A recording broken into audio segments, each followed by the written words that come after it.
Building the Africa we want is not hard to achieve. It always seems impossible until it's done. I will show you how Africa is using super high-speed railways that will connect the whole continent to unity and rapid economic growth.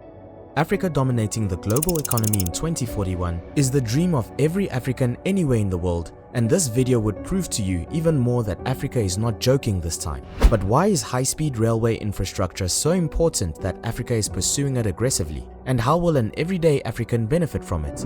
This is how Africa wants to use high-speed railway to drive unity and global economic power. If you are familiar with this channel, you will know that I like to talk about the fact that Africa has 4 out of the 7 factors that affect and influence the global economy, which are natural resources, population, labor, human capital, technology, infrastructure, and law. This video is looking into infrastructural development actions and plans of Africa, and specifically, its plan to connect the whole of Africa through high-speed railway. To put things into perspective, let's briefly see what some countries are doing to understand more. When it comes to high-speed railway, there is no other country in the world that matches this one country: China. 2/3 of the entire world's railway network is in China. China has outbuilt every other nation and plans to double the size of its network even further in just 15 years. Compared to China, the United Kingdom has just one high-speed rail line, which is the rail between London and the Channel Tunnel. As a matter of fact, in 2020, China offered to help the UK to build the High-Speed Rail 2, or HS2, in less than 5 years. From Birmingham to London, it was first proposed in 2009 and is now tentatively planned for completion in 2033. That is 21 years. The United States barely has any high-speed railway despite its huge size. And in Australia, none. In Africa, we have 2. I will discuss this in a moment. In 2013, African leaders agreed on a continental plan and have demonstrated political will to address lack of rail connectivity, interoperability questions, and high cost of transportation. The net impact of less connectivity is reduced intra-Africa trade, underdeveloped manufacturing, agriculture, and mineral extraction, and an over-reliance on the world for imports and exports. These and more are reasons why Africa is presently witnessing railway renaissance across the economic blocks. Why does Africa want to build a high speed? This is down to some key obvious reasons. Increased population of cities.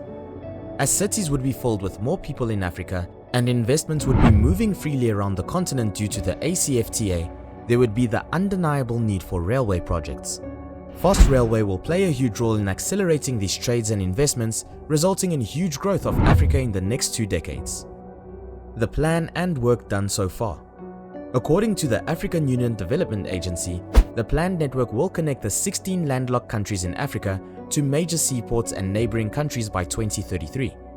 It will establish east-west, north-south land bridges and interconnect African capitals. This will enable the interconnection of major commercial and economic hubs to boost economic growth and intra-African free trade, as well as complement the African continental free trade area.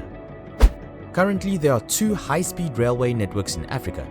In 2018, Morocco built the 323-kilometer high-speed railway between Casablanca and Tangier. To put it in perspective, it is faster than any train in the United States. It is the Trans-Maghreb high-speed railway project. It will link Morocco, Algeria, and Tunisia. In East Africa, Kenya has launched a new high-speed railway from Mombasa, which is to extend to South Sudan, DR Congo, and Burundi. The cost of the railway will be $5.2 billion. An impressive collaboration in railway project implementation has been achieved in the countries of the West African Railway Loop across Benin, Burkina Faso, Niger, and Côte d'Ivoire. Cotonou, Niamey, Ouagadougou, Abidjan Railway. The benefits for everyday Africans are immense. Easy access and movement of people would foster unity and integration of cultures among Africans. This also means all Africans would have access to opportunities in different parts of Africa. Africa for Africans. Like I mentioned earlier, it would reduce journey time and improve safety. For example, the bus trip from Nairobi to Mombasa takes between 8 to 12 hours on a good day and costs between 800 kS to 1500 kS. It can even be up to 24 hours in bad weather. Traveling by plane can cost 10,000 kS, which is very expensive. It has also created over 2,000 jobs directly. 2 years after launch, the passenger train has transported over 3 million people. it averages over 90% occupancy. Interconnection of landlocked countries will lead to growth of regional hubs, connect regions to ports for quick export, special economic zones, and industrial hubs, which in turn create more jobs. Capital cities, which are often the most urbanized and most populated cities in Africa, would be connected for economic and social purposes. This would also allow movement of workers from one big city to another, hence employers have a large pool of workforce. Infrastructural railway projects like these always come with criticism. Critics say the funds should rather be used for other pressing infrastructural needs. However, our research shows that it is a case of chicken and egg. Which one comes first? If you develop railway projects and boost the economy, this will trickle down to provide jobs for the citizens who would then be able to be lifted out of poverty. The finance minister of Djibouti said, "If we don't take this risk now and develop our infrastructure, we will remain stuck in poverty."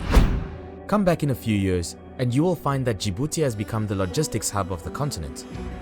Ilyas Musa Dawale said to guarantee sustainable and long-term economic development, we have to focus on the realization of Djibouti Vision 2035, which emphasizes the expansion of the country's soft and hard infrastructure. Where there were none, we have now built schools, clinics, an extensive port, road, and soon rail infrastructure that was even before the construction of the high-speed railway there. Amadou Sai, director of the Africa Growth Initiative at the Brookings Institution, said if you're looking for new markets, Africa is the place to be. But right now, the Chinese are there, and they are willing to take risks.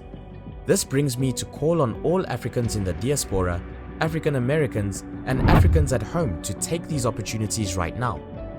I understand that it may be hard to see them, especially with propaganda around us about Africa, but let us connect to find and use these opportunities together as Africans. We all want to see Africa that rises in unity to its full power and dominates the global economy by 2041. I love reading your comments. Let me know what you think. Don't forget to like this video and subscribe to the channel. Together, we stand.